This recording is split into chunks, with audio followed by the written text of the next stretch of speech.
Do not forget to like the video. Share your thoughts in comments. And subscribe to stay updates with our latest stories. The deafening roar of gunfire echoed through the war-torn valley as Captain James Walker pressed his body against the dirt, his heart pounding in rhythm with the chaos around him. Smoke billowed from a burning vehicle, casting eerie shadows over the battlefield.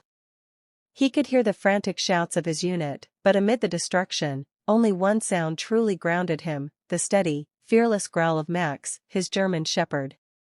Max was more than just a military working dog, he was James's shadow, his protector, his best friend.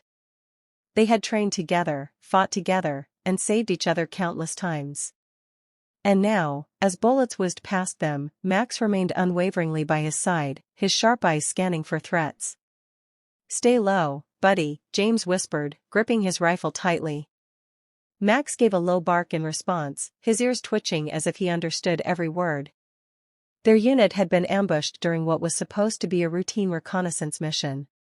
What had started as a quiet patrol had turned into a nightmare, with enemy fighters emerging from the surrounding hills and waves. James's team was pinned down, their escape route cut off.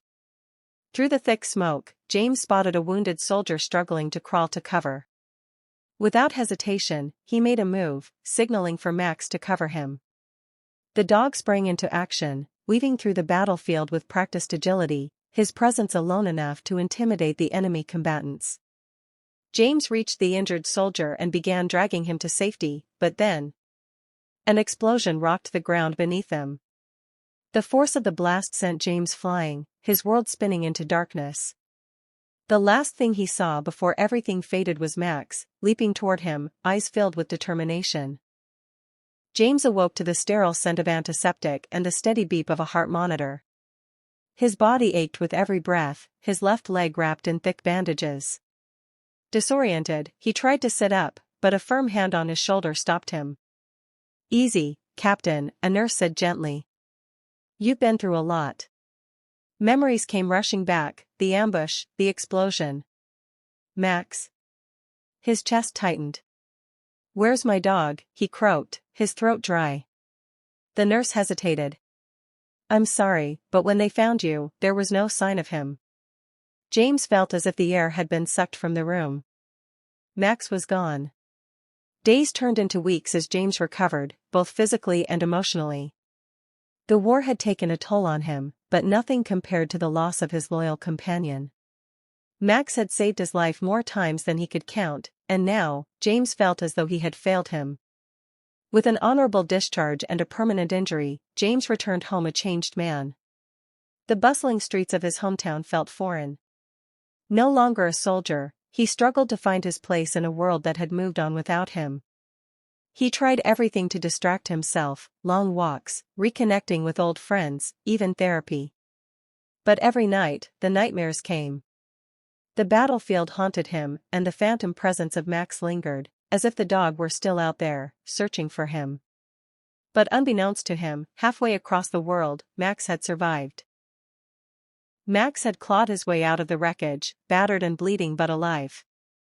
Alone in enemy territory, he relied on his instincts to survive. Days turned into weeks as he wandered through war-torn landscapes, scavenging for food, avoiding hostiles, and pushing forward with one unshakable purpose: finding James.